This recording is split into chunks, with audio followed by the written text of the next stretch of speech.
Hello everyone, welcome to the Judicial Beings, the knowledge of judiciary, executive and legislation. I am Advocate Pallavi Gawande with you again. माझ्या सर्व advocate मित्रमैत्रिणींना इथे एक चांगली opportunity आहे आणि this is a good news for all the practitioners who has completed their 7 year practice. यामध्ये तुम्हाला फॅमिली कोर्ट जजेसच्या अपॉइंटमेंट्ससाठी इथे नोटिफिकेशन आलेलं आहे. ॲक्च्युली हे नोटिफिकेशन 2 दिवसापूर्वीच आलेलं आहे, पण सॉरी फॉर डिले की मी तुम्हाला इन्फॉर्मेशन 2 दिवस लेट देते आहे. वर्किंग शेड्यूलमध्ये तुम्हाला थोडंसं इथे तुमच्यासमोर व्हिडिओ अपलोड करता आला नाही. ॲडव्हर्टाईज आलेली आहे तुमच्यासमोर. ऑनलाईन ॲप्लिकेशन्स तुम्हाला भरायचे. ज्या पोस्ट आहेत त्या 2 पोस्ट परमनंट आहे आणि 13 पोस्ट जे आहेत ते टेम्पररी आहे फॉर द फॅमिली जजेससाठी. यामध्ये सगळ्यात महत्त्वाचं की 13 पोस्ट टेम्पररी म्हणजे काय, तर ह्या आता सध्या रिक्रूट करण्यात येणार आहे की 13 post for the temporary, but ह्यानंतर परमनंटच केल्या जातील. मे बी कधी कधी असंही होऊ शकतं की फॅमिली कोर्टमधनं तुम्हाला कुठल्या कमिशनवर पोस्टपोन करण्यात येईल किंवा अपॉइंट करण्यात येईल, अशा प्रकारेही होऊ शकतं. पण असं काही नाही आहे की तुम्ही जॉबला गेलात आणि देन 2 वर्ष झाले की कॉन्ट्रॅक्ट संपला आणि निघून गेला, असं काही नाही आहे. ही एक्झाम कंडक्ट करून तुमची ही परीक्षा होते. तर 2 पोस्ट हा परमनंट आहे आणि 13 पोस्ट आहेत त्या टेम्पररी आहेत. त्यानंतर इथे जे काही तुम्हाला माहिती आहे की सिटीजन असावं, ह्या छोट्या छोट्या गोष्टी आहेत. सिटीजन ऑफ इंडियाच इथे तुम्हाला ही परीक्षा देण्यासाठी एलिजिबल आहे. त्यानंतर इथे कॅन्डिडेटचं जे एज आहे हे 35 year कंप्लीट असावं.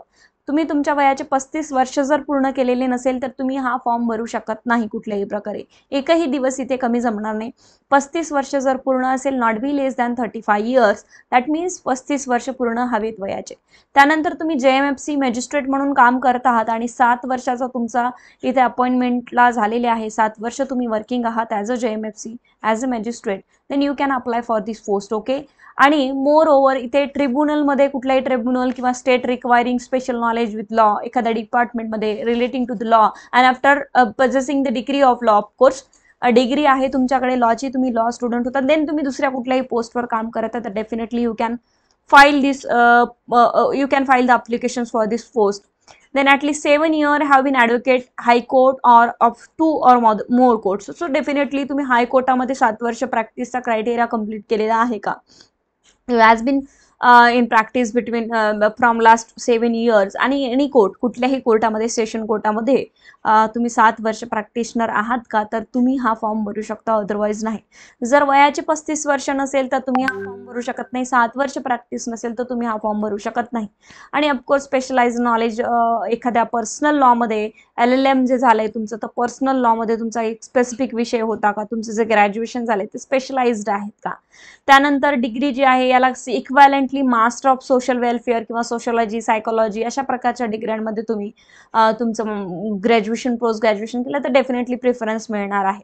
7 वर्ष जे आहे की कुठल्याही कॉलेज, डिपार्टमेंट, युनिव्हर्सिटीला तुम्ही लॉ टीचिंग केलेलं आहे का, किंवा वुमेन किंवा चिल्ड्रन रेफरन्स टू द याबद्दल तुम्ही स्पेशल नॉलेजमध्ये टीचिंग केलं का, ते this will be also preference. 7 years experience in the examination of applications, maintenance, divorce, marriage, guardianships, adoptions, यामध्येही तुमचं 7 वर्षाचा एक्सपिरियन्स असेल तर you can apply for this post. So त्यामध्ये हे जे तुमचा क्रायटेरिया आहे. आणि ऑफकोर्स जे फॅमिली कोर्टच्या जज आहे, ही जी पोस्ट आहे यामध्ये preference will be also given to the women. So यामध्ये विमेनला प्रिफरन्स देण्याची जास्त शक्यता आहे. सो महिला जेवढ्याही आहे त्यांनी हा फॉर्म भरायला हरकत नाही. यामुळे फॅमिली कोर्ट आहे, फॅमिली मॅटर्स चालतात, त्यामुळे इथे प्रिफरन्स विमेनला दिलं जातं. बाकी तर साधारण क्रायटेरिया आहे की सिटीजन असावं अँड ऑल दॅट. सर्टिफिकेट्स काय लागतील, तर दिस इज, आता सध्या हे सर्टिफिकेट्स पूर्ण लागणार नाही आहेत तुम्हाला, हे मेन्स एक्झामिनेशनला लागणार आहे. आता तुम्हाला ऑनलाईन फॉर्म भरायचा आहे. त्यानंतर पुढे येऊया आपण थोड्या महत्त्वाच्या कारणाकडे. Disqualifications, as you all know, disqualified तुम्ही कधी आहात, या रूल्स रेग्युलेशनमध्ये तुम्ही बसत नाही तर तुम्ही डिस्क्वालिफाईड आहात. If you are not a citizen of India then you can not file this for this post. Okay. If you there is a criminal trial pending before a court against you, then you can not file this post. Okay. So अशा प्रकारे इथे यांनी criteria दिलेला आहे.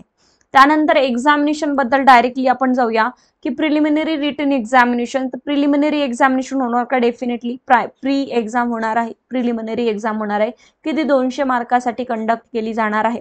यामध्ये objective type as JMFCचा जो paper असतो तशाच प्रकारचा असणार आहे. बट सिलेबस काय आहे ते नंतर बघूया, पण यामध्ये खूप डीपली स्टडी करण्याची तुम्हाला गरज आहे. कॉम्पिटिशन तर असतंच, मोर ओव्हर यामध्ये भरपूर डीपली नॉलेज तुम्हाला इथे विचारण्यात येतं, त्यामुळे अभ्यास अत्यंत महत्त्वाचा आहे. 1:10 रेशो तुम्हाला इथे मेन्स एक्झामिनेशनसाठी क्वालिफाय केलं जाणार आहे. Then main examination and then मग 100 मार्क्सचे 2 पेपर असतील आणि त्यानंतर मग तुम्हाला YOs दॅट इज इंटरव्ह्यूसाठी तुम्हाला बोलवलं जाईल आणि इंटरव्ह्यू हा 50 मार्काचा कंडक्ट केला जाईल. यामध्ये रिझर्वेशन्स आहेत. त्यानंतर पुढे येऊया आपण महत्त्वाच्या क्रायटेरिया की what is the syllabus given here. So syllabus काय आहे? The code of civil procedure, code of criminal, evidence, limitations, family, domestic violence, हे तुम्हाला प्रिलिमला सगळे विषय आहेत. मोर ओव्हर यामध्ये women's legislation, citations of the Supreme Court, latest judgments and current affairs relating to the law, असे भरपूर सारे सिलेबस तुम्हाला प्रिलिम्समध्ये विचारू शकतात. आणि याच्या व्यतिरिक्त ही प्रिलिम्समध्ये प्रिलिमिनरी एक्झामिनेशनसाठी तुम्हाला सिलेबस ॲड करावा लागणार आहे. फक्त एवढ्याच सिलेबसवर जात नाही, तो सिलेबस आपण कुठून काढायचा? हायकोर्ट DJ एक्झामिनेशनला किंवा फॅमिली कोर्ट एक्झामिनेशनला पर्टिक्युलरली तुम्हाला सिलेबस देत नाही. सो यामध्ये तुम्हाला ॲनालायझेशन्स करावं लागतं लास्ट इयर पेपरचं, बॅक इयर पेपरचं, आणि त्यानुसार तुम्हाला सिलेबस घ्यावा लागतो. बट पर्टिक्युलरली बेसिक सिलेबस त्यांनी इथे दिलेला आहे. त्यानंतर इंग्लिश ट्रान्सलेशन, जजमेंट रायटिंग हे आपल्याला मेन्स एक्झामिनेशनला कामाला येणार आहे. तर हा तुमचा एक सिलेबस आहे. आणि मग त्यानंतर तुमचं हे जे नोटिफिकेशन आहे, तुम्हाला कुठल्या डेटला भरायचं आणि किती दिवसात तुम्हाला हा फॉर्म फिलअप करायचा आहे याबद्दल त्यांनी सांगितलं आहे. प्रोसिजर ऑफ पेमेंट आहे, हे सगळं तुम्हाला फॉर्मॅट जे काय ते ऑनलाईन पेमेंट करून ऑनलाईन भरायचं आहे. आणि इथे डिक्लेरेशन्स वगैरे दिलेले आहे, ते यू कॅन डिक्लेरेशन तुम्हाला इथे द्यावं लागणार की माझी जी माहिती आहे ती सगळी खरी आहे वगैरे. आता त्यानंतर आपण सिलेबस जे मी तुम्हाला बोलले की सिलेबस काय असणार आहे, आणि इथे booklet contain 15 questions, all questions carry equal marks. So preliminary written examination for the post of जज ऑफ द फॅमिली कोर्ट ही 2015ची आहे. तर यामध्ये बघूया, आता त्यांनी 200 मार्क्स तिथे दिले आहे, तर त्या याच्यानीच आपल्याला जाणार. 1:4 नेगेटिव्ह मार्किंग सुद्धा तुम्हाला आहे. तर यामध्ये भरपूर सारे क्वेश्चन्स एक्स्ट्रा आपल्याला दिसतात, त्यामुळे आपल्याला इथे एक्स्ट्राही अभ्यास करावा लागणार आहे. त्याचं एक अनालायझेशन असतं, त्यामध्ये कसा अभ्यास करायचा, कुठल्या पुस्तकातनं काय पोर्शन्सवर आपल्याला कुठल्या पोर्शन्सवर इथे फोकस करायचा आहे. तर हा जो आहे बघा, magistrate shall endeavour to dispose every applications made under section 12(1) of the protection of, हा डोमेस्टिक व्हायलन्सचा क्वेश्चन आहे. आता इथे मॅरेज ॲक्ट 2005 मधनं क्वेश्चन आलेला आहे तुम्हाला, ठीक आहे. त्याच्यानंतर चाइल्ड मॅरेज सॉलम, हा सुद्धा तिकडनं चाइल्ड मॅरेज ॲक्टमधनं, जे की चाइल्ड मॅरेज ॲक्ट तुम्हाला सिलेबसमध्ये दिलेलं नाही आहे. म्हणजे रिलेटिंग टू द चाइल्ड आणि विमेन लेजिस्लेशन जेवढे काही आपल्याकडे आहे ते आपल्याला रीड करावे लागणार आहे. त्यानंतर मायनर कन्सिडरेशन्स एक्सेट्रा हे थोडे against a stand, relations is ward, अशा प्रकारे फॅमिली लॉज, डोमेस्टिक व्हायलन्समधून तुम्हाला इथे क्वेश्चन्स येत आहे. मी थोडंसं शॉर्टली घेत आहे कारण this is the just a video for the advertisement, okay, for clearing the advertisement and criteria of this post. यामध्ये तुम्हाला परत बघा इथे फॅमिली लॉमधनं क्वेश्चन्स दिसत आहेत. त्यामध्ये मग नंतर पुढे तुम्ही बघू शकता, अनालायझेशन करू शकतात की कुठल्या कुठल्या पुस्तकातनं मला इथे प्रश्न येत आहेत. And then you can analyse and you can start your study. Divorce Hindu women can not claim a maintenance for husband, this is the Hindu marriage act मधून हा प्रश्न तुम्हाला आलेला आहे. then agreement which is agreement for giving a dowry shall be, okay, so this is void. अशा प्रकारचे प्रश्न तुम्हाला इथे विचारले जातील. त्यानंतर एव्हिडन्स ऍक्ट आहे, CRPC आहे, हा सुद्धा पेपर एक दिवस आपण अनालायझेशन करूया, तो सेपरेट व्हिडिओमध्ये. फक्त मला तुम्हाला एवढं इथे सांगायचं आहे की तुम्ही पेपर अनालायझेशन्स करून एक्स्ट्रा किती प्रश्न आहेत किंवा फक्त त्याच सिलेबसवर आहेत का, मग एक्स्ट्रा प्रश्न असेल ते कसे कव्हर करायचे, रिलेटेड टू व्हॉट. बघा इथे CPCच्या रूल्समधनं सुद्धा प्रश्न आलेले आहे की 2002ची जी अमेंडमेंट आहे काय आहे वगैरे. रूल 11 ऑर्डर 7 रूल 11 मध्ये ही दिलेली आहे. सो इवन आपल्याला CPCच्या ऑर्डर आणि रूलचा सुद्धा प्रॉपरली अभ्यास करणे इथे अत्यंत गरजेचं आहे, ठीक आहे. So this is your paper. आता जो पेपर आहे तो तुमचा 200 मार्कासाठी प्रिलिमिनरी एक्झामिनेशन कंडक्ट करण्यात येते आहे. हा जो पॅटर्न थोडासा इथे चेंज झाला आहे, ठीक आहे. 200 मार्क्स म्हणजे तुम्हाला 100 क्वेश्चन्स येतील आणि ते 200 मार्क्ससाठी तुम्हाला इथे ही एक्झामिनेशन राहणार आहे. सो अजून यांचं जे प्रिलिमिनरी नोटिफिकेशन येईल त्यामध्ये आपण याचा प्रॉपरली अनालायझेशन करून इथे तुमचं जे काही पूर्ण प्रिलिमचा सिलेबस आहे तो आपण इथे कव्हर करू शकतो. सो आता सध्या बॅचेस बद्दल भरपूर जण विचारत आहे आणि प्रिलिमिनरी एक्झामिनेशन बद्दल भरपूर जण विचारत आहे. तर डेफिनेटली इथे तुम्हाला प्रिलिमिनरी एक्झामिनेशन जी आहे ती कंडक्ट होणार आहे.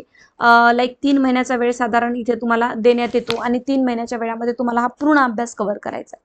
JMFC आणि यामध्ये काय फरक आहे, तर JMFC एक्झाम्स आणि या एक्झाम्समध्ये ऑब्व्हियसली फरक आहे.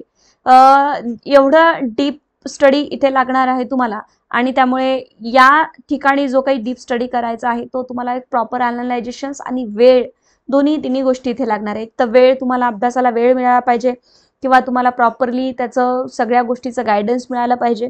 आणि कारण आपण एवढे दिवस झाले फक्त प्रॅक्टिशनर आहोत किंवा ज्युडिशियल ऑफिसर आहोत, मग यानंतर यातनं वेळ कसा काढायचा आणि ते स्मार्ट स्ट्रॅटेजी काय असणार आहे, कमी वेळेत मी किती कॅप्चर करू शकते. आणि जेव्हा आपण प्रिलिम्सचा अभ्यास करतो तेव्हाच आपल्याला मेन्सचा सुद्धा करायचा आहे. फक्त इंग्लिश ट्रान्सलेशन्स अँड जजमेंट रायटिंग हा पोर्शन थोडा बाजूला काढायचा आहे आणि त्यानंतर आपण इथे काय करू शकतो, डेफिनेटली आपला अभ्यास स्टार्ट करू शकतो. You can start your preparation for the family जज post. So the most important thing is की इथे मी हा जो व्हिडिओ तुम्हाला अपलोड केला यामध्ये तुम्हाला मी क्रायटेरिया सिलेबस समजून सांगितलेला आहे आणि अदरही काही सिलेबस आहे त्याचं अनालायझेशन्स करून तुम्हाला इथनं समोर जायचं आहे. सो मोस्ट इम्पॉर्टंट दॅट की इथे क्लासेसची माहिती मी तुम्हाला देते की 8:30 वाजता रोज रात्री, ठीक आहे, 8:30 8:30ला तुमचा हा क्लास डेली सुरू होणार आहे. 8:30 to 9:30 मग तो थोडा लेटही होऊ शकतो, 1-1.5 तास तरी. सो आपण 8:30 स्टार्टिंग पकडूया आणि 8:30ला तुमचा हा क्लास सुरू होणार आहे. त्यानंतर जे काही सिलेबस आहे तो सिव्हिल पोर्शनपासून आपण कव्हर करणार आहोत. देन आपण क्रिमिनल्स आणि स्पेशल लॉकडे इथे जाणार आहोत. सो याची फीस जी आहे ती 10,000 रुपीज आहे. पण तुम्हाला कुठल्याही प्रकारे मेन्सची तयारी करायची गरज पडणार नाही. जेव्हा आपण हे प्रिलिम्सची तयारी करणार आहोत त्यामध्ये आपण डीपली हे सगळे कायदे आणि विषय शिकणार आहोत.